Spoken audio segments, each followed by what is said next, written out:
Hello Giants fans, welcome to Giants Baseball 101. I'm Gabe Vaughn, your host. I'm not very happy today, I'm sure neither of you are either. I'm sorry it took me a while to get this video on the board. I was just quite a bit busy today. The Giants lost to the Tigers 6-1. They need to take some opportunity to get their record back to above 500. And they just lost another one.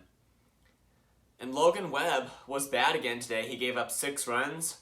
The final 2 were on a double off Thomas Szapucki, but still, Webb left the runners on base. So he came in, he was really bad, right? Webb was just throwing all over the place. His stuff wouldn't do it. He didn't have any command today, and he just couldn't get anything done, right? Wrong. He just stayed in too long, gave up like 2 runs in the first inning, then a run in the second inning. Kapler stuck with him way too long. He should never have gotten into the 5th inning. Nope, that's wrong. It's all a lie. In fact, Webb took a no-hitter into the 5th inning. He took a no-hitter. He was pitching dynamically. And yet, with 2 outs in the 5th inning, he lost it, and the Tigers scored 6 runs. Basically, during the interval of a third of an inning, 1/3 of an inning, the Tigers scored 6 runs against Webb.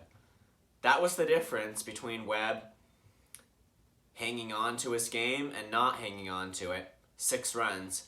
If you get tagged on your last batter, or what's supposed to be your last batter, and it turns into a flurry of other batters, it can be just as bad as losing it right there in the 1st inning. Except, I guess, that some of the members of the bullpen get saved on a thing like that. But basically, it's bad. And this marks the 2nd straight start that Webb hasn't pitched well against a team that's below 500. And the Tigers are well below. I think now, even with this win over the Giants, they're like 47 and 77. So Webb, it was looking like a no-hitter. Although it's too early to tell in the 5th inning, so we should say maybe just a complete game, right? But Webb lost it. He lost it big. Tigers got 6 runs on the board. It didn't help anything that the Giants couldn't capitalize on any situation. Almost any situation except the Tommy La Stella single in the 7th inning with 2 outs. But almost no situation could the Giants capitalize on that had runners on base, runners in scoring position. Couldn't take advantage of it. That, of course, did not help things any. But what I really think about this game is that it reiterates the point I made last night about how the Giants' future this year, whether they make the playoffs or not, I think it's going to come down to the quality of their pitching.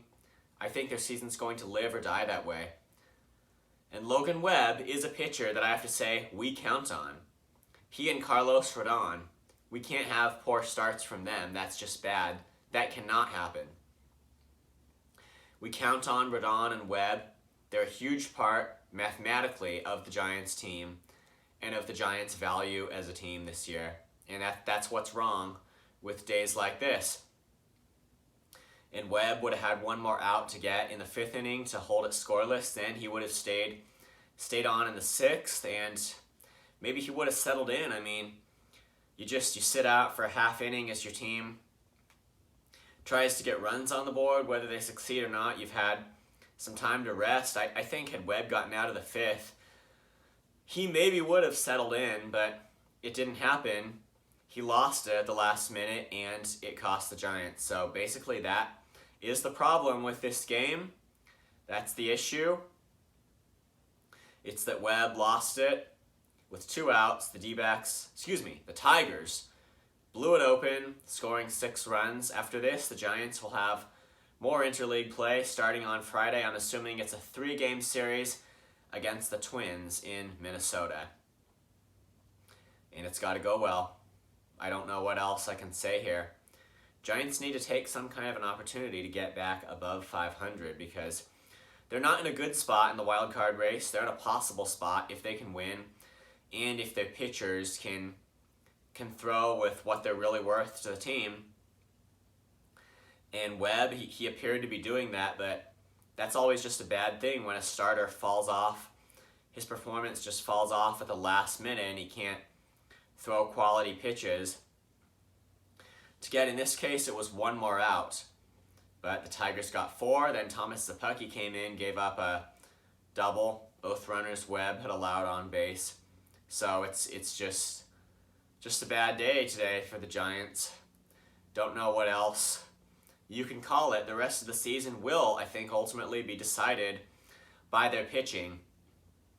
Not just the overall ERA, I don't think, although this may be really, maybe this would mathematically fall in play pretty closely to what that is.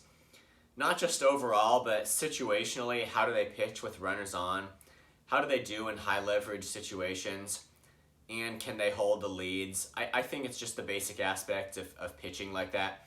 I would say the main things are, number one, can Carlos Rodon and Logan Webb be good at every start and stay good the whole start through? Number two, can the bullpen protect ties and leads? That's what I'm looking at. And number three, specifically with runners on, jams, can they get out of it? Usually the problem is the bullpen can't. When it's a problem, today it was Webb couldn't, but either way, it's an issue for the Giants. Thank you for watching. I guess that's all for tonight. This has been Giants Baseball 101. Please subscribe if you have not. Also, please either comment on YouTube or email me at gabrielvaughn89@gmail.com. And with that, I'll see you next time on Giants Baseball 101.